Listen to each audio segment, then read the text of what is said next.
ಈಗ ಒಂದು 10-15 ವರ್ಷದ ಹಿಂದೆ ಮ್ಯೂಚುವಲ್ ಫಂಡ್ ಅಂದ್ರೆ ಒಂದು ಭಯ ಇತ್ತು, ಅದ್ರ ಬಗ್ಗೆ ಇನ್ಫಾರ್ಮೇಶನ್ ಕಷ್ಟ ಇತ್ತು. ನಾನು ಅದನ್ನೇ ಹೇಳಕ್ ಬಂದೆ. ಆದ್ರೆ ಇವತ್ತು ಒಂಚೂರು ನಮ್ಗೆ ಕೈಯಲ್ಲೇ ನಮ್ಮ ಗೂಗಲ್ ಇರೋದ್ರಿಂದ, ಭಾರತದಲ್ಲಿ ಕೇವಲ 8% ಜನ ಮಾತ್ರ ಮ್ಯೂಚುವಲ್ ಫಂಡ್ ಅಲ್ಲಿ ಹೂಡಿಕೆ ಮಾಡ್ತಿದ್ದಾರೆ. ಆದ್ರೆ ಯಾಕೆ ಅಂದ್ರೆ ಅದ್ರ ಬಗ್ಗೆ ಒಂದು ಸಾಮಾನ್ಯವಾಗಿ ಭಯ ಇದೆ. ಈಗ ಮ್ಯೂಚುವಲ್ ಫಂಡ್ ಇನ್ವೆಸ್ಟ್ಮೆಂಟ್ ಬಗ್ಗೆ ಒಂದು ಆಡ್ ಬಂತು ಅಂದ್ರೆ ಕೊನೆಯಲ್ಲಿ ಹೇಳ್ತಾರೆ ಮಾರ್ಕೆಟ್ ರಿಸ್ಕ್ ಅಂತ. ನಾನು ಯಾಕಪ್ಪ ಇನ್ವೆಸ್ಟ್ಮೆಂಟ್ ಮಾಡ್ಲಿ, ಸುಮ್ನೆ FD-ನೋ RD-ನೋ ಮಾಡ್ಕೊಂಡು ಹೋಗ್ಬಿಡ್ತೀವಿ ಅಂತ.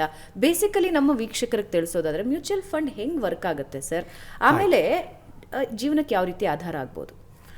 ಮ್ಯೂಚುವಲ್ ಫಂಡು ಅದರಲ್ಲಿ ತರತರಾವರಿ ಇದೆ, ಸಾವಿರಾರು ರೀತಿಯ ಮ್ಯೂಚುವಲ್ ಫಂಡ್ಸ್ ಇದೆ. ಯಾವುದ್ರ ಮೇಲೆ ನಾವು ಹೂಡಿಕೆ ಮಾಡ್ತೀವಿ ಅನ್ನೋದು ಕೂಡ ಅತಿ ಮುಖ್ಯ. ಹಾಗಾಗಿ ನಂದು ಪ್ರಥಮವಾಗಿ ವೀಕ್ಷಕರಿಗೆ ಏನಂದರೆ, ಸರಿಯಾದ ವ್ಯಕ್ತಿಯನ್ನು ಕೇಳಿ ಎಲ್ಲಿ ಹೂಡಿಕೆ ಮಾಡಬೇಕು ಅಂತ ಮಾಡಿ. ಅಡ್ವರ್ಟೈಸಲ್ಲಿ ಹೇಳಿದ್ರು ಮ್ಯೂಚುವಲ್ ಫಂಡ್ ಸಹಿಯ ಬಾಯಿ ಅಂತ, ಸಹಿ ಅಂದ್ಕೊಂಡು ಹೋದರೆ ಅಡ್ವರ್ಟೈಸಿಗೆ ಕೋಟಿ ತೊಗೊಂಡು ಅವನು ಎಲ್ಲೋ ಹೋಗ್ಬಿಡ್ತಾನೆ, ನೀವು ಹಾಕ್ದವ್ರು ಆಮೇಲೆ ಮಣ್ಣು ತಿಂತೀರ. ದಯವಿಟ್ಟು ಆ ರೀತಿ ಮಾಡೋದು ಬೇಡ. ಪ್ರತಿಯೊಂದು ಅಷ್ಟೇ, ನಾವು ಎಲ್ಲಿಂದ ಬಿದ್ದರೆ ನನ್ನ ಕೈ ಮುರಿಯುತ್ತಾ, ಕಾಲು ಮುರಿಯುತ್ತಾ, ಜೀವ ಹೋಗುತ್ತಾ, ರಿಸ್ಕ್ ತೊಗೊಳ್ಳೇಬೇಕು.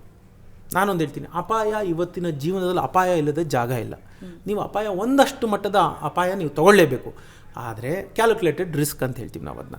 ನಾನು ಇಲ್ಲಿಂದ ಬಿದ್ದರೆ ನನ್ನ ಕಾಲು ಮುರಿಯುತ್ತಾ, ಕೈ ಮುರಿಯುತ್ತಾ, ಜೀವನೇ ಹೋಗ್ಬಿಡುತ್ತಾ, ನೀವು ಲೆಕ್ಕಾಚಾರ ಹಾಕಿ ಧುಮುಕ್ಲೇಬೇಕು. ನಿಮ್ಗೆ ಬೇರೆ ದಾರಿ ಇಲ್ಲ. ನೀವು ಮೊದಲನೇ ಮಾಡಿಲೋ 10ನೇ ಮಾಡಿಲೋ ಇದ್ದೀರಾ, ದಾರಿ ಇಲ್ಲ, ಬೆಂಕಿ ಬಿದ್ದಿದೆ, ನೀವು ಜಂಪ್ ಹೊಡೆದೇ ಜೀವ ಉಳಿಸ್ಕೋಬೇಕು.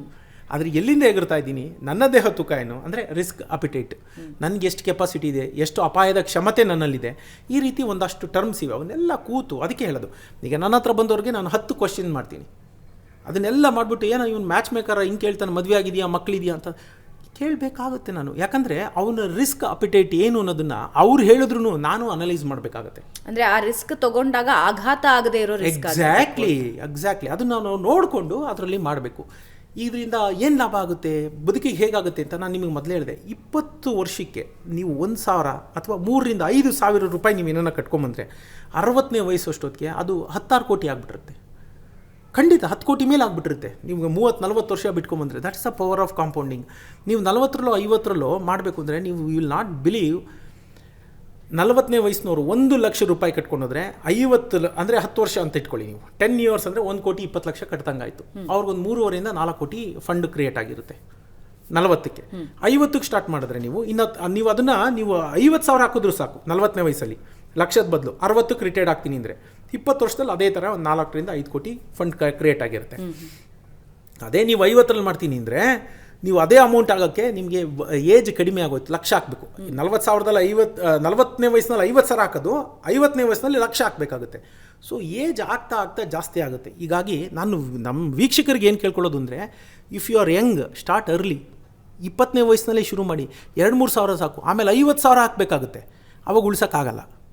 ಸರ್, ಇವಾಗ ನನಗೊಂದು 50 ವರ್ಷ ಅಂದ್ಕೊಳ್ಳಿ, ನನಗೆ ಬರೋ ಅಮೌಂಟು ಒಂದು 20,000.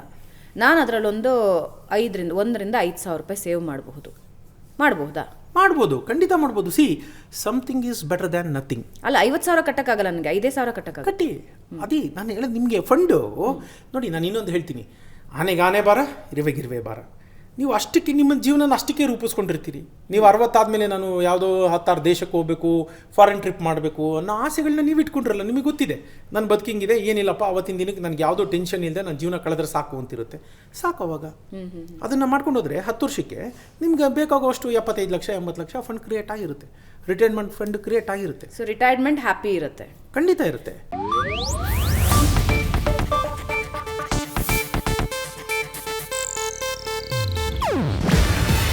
ಇದು ಏಷ್ಯಾನೆಟ್ ನ್ಯೂಸ್ ನೆಟ್ವರ್ಕ್ ಪ್ರಸ್ತುತಿ. ನೀವು ನೋಡ್ತಿದ್ದೀರಾ ಏಷ್ಯಾನೆಟ್ ಸುವರ್ಣ ನ್ಯೂಸ್.